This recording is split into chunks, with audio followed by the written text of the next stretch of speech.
आज की वीडियो में हम देखेंगे कि रेस कंडीशन क्या होती है और सिंक्रोनाइज ब्लॉक क्या होता है।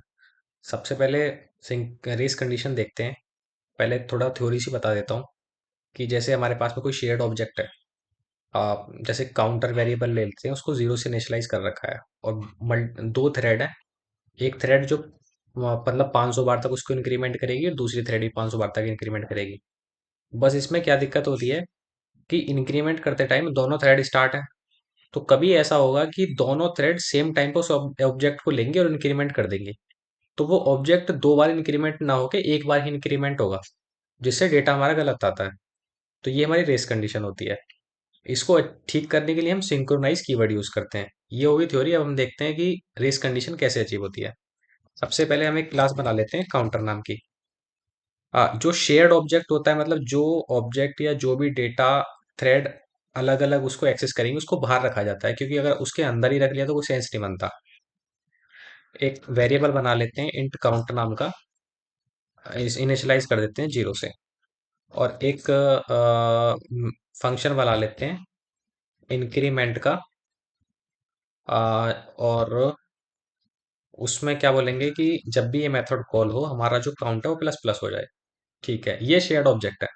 इसको बाहर यूं रखते हैं, क्योंकि अगर हर थ्रेड के अंदर रख दिया तो फिर कोई सेंस नहीं बनता। वो तो अलग अलग ऑब्जेक्ट हो गया। तो शेयर्ड ऑब्जेक्ट मतलब हर थ्रेड सिर्फ इस ऑब्जेक्ट को उठाएगी।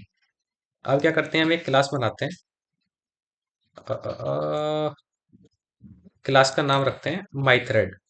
एक्सटेंड करेगी वो थ्रेड को। अब इसमें हम क्या करते हैं, अ, एक इसमें हम बता देते हैं इस थ्रेड को कि भाई सिर्फ इस वाले ऑब्जेक्ट को यूज करना, अपना अलग मत बना लेना।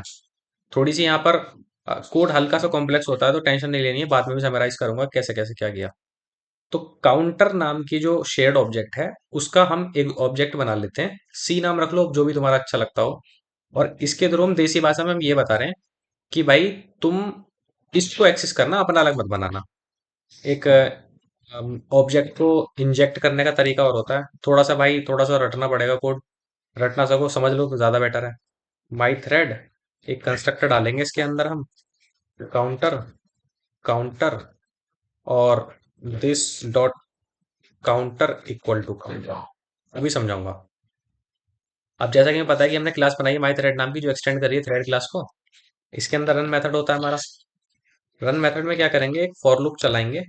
Int I equal to zero से स्टार्ट होगा और इंट लेस देन चलेगा, 10,000 तक चलेंगे। क्योंकि यार आ, मैंने कोड चला के देखा था, अगर 100 500 कर रहे हैं तो हमें वो डुप्लीकेसी या एम्बिग्युइटी नजर नहीं आ रही। और इसको इंक्रीमेंट कर देते हैं। अब क्या होगा, कि जो हमने ऑब्जेक्ट यहाँ पर डाला था और हमने थ्रेड को बताया था कि भाई इस वाले को एक्सेस करना इस वाले शेयर्ड ऑब्जेक्ट के लिए, उसके थ्रू क्या करो, इंक्रीमेंट को कॉल करो। ठीक है। अब हमारा ये सब कुछ एक्सेस हो गया। अब क्या करते हैं, हम यहाँ पर दो थ्रेड बनाते हैं अलग अलग, दो थ्रेड के object. T H one equal, नहीं नहीं नहीं, पहले क्या करेंगे, हम यहाँ पर काउंटर क्लास का एक ऑब्जेक्ट डाल रहे हैं, तो इसको भी क्रिएट करना पड़ेगा ना पहले। So counter, counter, new counter. बहुत बढ़िया। अब माई थ्रेड का ऑब्जेक्ट बनाया T H one equal to new my thread. इसमें पास कर दो काउंटर ऑब्जेक्ट, यानी कि मतलब ये वाला शेयर्ड ऑब्जेक्ट है जिसके ऊपर हमें काम करना है। तो काउंटर नाम का शेयर्ड ऑब्जेक्ट था, टी एच वन नाम का थ्रेड बनाया, उसमें काउंट हमने पास किया कि ये वाला शेयर्ड ऑब्जेक्ट है जिसके ऊपर काम करना है। एक और थ्रेड बना लेते हैं, my thread T H two equal to new my thread, इसके अंदर भी काउंटर पास कर दो। अब क्या हुआ, दोनों थ्रेड को स्टार्ट करो। Start T H to dot start, and join भी लगा देते हैं यार, क्योंकि हमें फाइनल आउटपुट भी चाहिए। T H one dot join कर देते हैं T H to dot join. ये ये जो ज्वाइन है, ये एक्सेप्शन देता है, तो इसको हैंडल करना पड़ेगा यार। ऑटो सजेशन से कर देते हैं यार, क्यों दिमाग लगाना इतना। और एक फाइनल आउटपुट के लिए दे देते हैं फाइनल आउटपुट टेंशन नहीं लेनी है, मैं फिर समराइज करूंगा कोड को बाद में। बस लिखने दिया करो तुम यार। ऑब्जेक्ट हमारा काउंटर बना था, और काउंटर में वेरिएबल हमारा काउंट था। अब फाइनल आउटपुट देखते हैं। कोड समराइज कर रहा हूँ। एक काउंटर नाम की हमने क्लास बनाई, जिसके अंदर एक काउंट ऑब्जेक्ट है जिसको हमने जीरो से इनिशियलाइज किया, और एक इंक्रीमेंट मेथड बनाया जो मतलब जितनी बार भी हमारा मतलब लूप चलेगा उतनी बार उसको इंक्रीमेंट कर देगा काउंट को।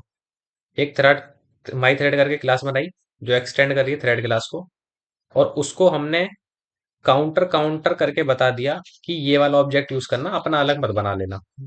और शेयर्ड ऑब्जेक्ट को बाहर यूं रखते हैं क्योंकि अगर हर थ्रेड अपना अलग ऑब्जेक्ट बनाएगी तो रेस कंडीशन कैसे अचीव होगी। इस वाले को थोड़ा सा यार पढ़ लेना, क्योंकि ये ऑब्जेक्ट को इंजेक्ट करने का तरीका होता है। और रन मेथड तुम्हें पता ही है कि रन मेथड जो होता है वो आ, मतलब जो थ्रेड का जो एक्चुअल एग्जीक्यूशन कोड होता है वो रन के अंदर लिखा जाता है। एक फॉर लूप चलाया जो जीरो से स्टार्ट होगा और 10,000 तक चलेगा। और जो हमने ऑब्जेक्ट यहाँ पर बताया था कि इस वाले को यूज करना, उसके थ्रू हमने इंक्रीमेंट कॉल किया। वो कॉल कितनी बार होगा? 10,000 बार तक।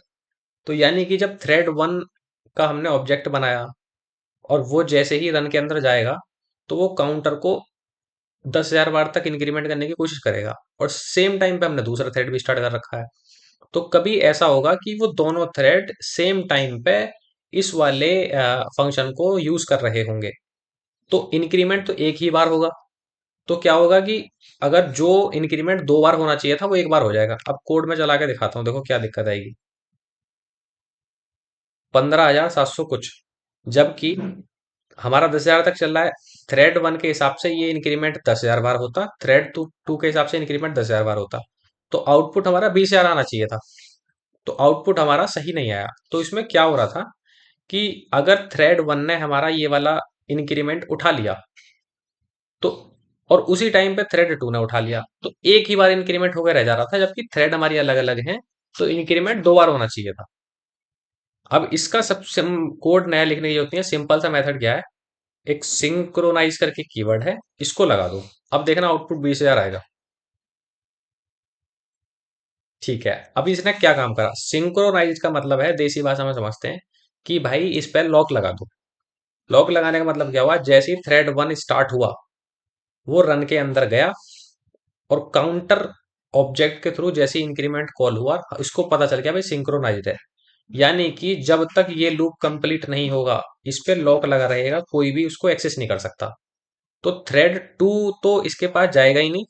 और थ्रेड वन 10,000 बार चलेगा, यानी कि काउंट की वैल्यू 1,000 हो चुकी है, 10,000 हो चुकी है। उसके बाद में ही दूसरा जाएगा, क्योंकि लॉक रिलीज होगा। रिलीज वाला कंसेप्ट जो हम बाद में देखेंगे, पहले हमें रेस कंडीशन और सिंक्रोनाइज समझना है। सिंक्रोनाइज का मतलब यह है कि उस पे लॉक लग गया, जब तक वो लॉक रिलीज नहीं होता दूसरा वाला थ्रेड उसको एक्सेस नहीं करेगा। आ, इतना ही कोड है। बाकी आई होप कि मैं समझा पाया हूँ। बाकी मैं जो नोट्स हैं, जैसे कि इसको बाहर क्यों रखना होता है, या ये मतलब ऑब्जेक्ट को इंजेक्ट करने का क्या तरीका है, तो वो मैं नोट्स में दे दूंगा। बाकी इसको भी बता देता हूँ, यहाँ पर कुछ नहीं किया है। जो हमने शेयर्ड ऑब्जेक्ट बनाया था, शेयर्ड जो क्लास बनाई थी, उसका ऑब्जेक्ट जो वो थ्रेड को पास करना पड़ता है, ये बताते हुए कि भाई साहब थ्रेड वन, भाई साहब TH1, भाई साहब इस काउंटर पे काम करना है तुम्हें। और थ्रेड टू को बता दिया इस वाले काउंटर पे काम करना है। और जो यहाँ पर ऑब्जेक्ट बनाया था, वो थ्रेड क्लास के अंदर भी बताया दिया कि ये वाला यूज करो।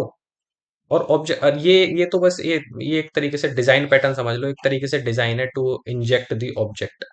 बाकी गलती हो तो बता देना, डेफिनेटली गलती नहीं है, बट वेलकम जो भी है। Thank you.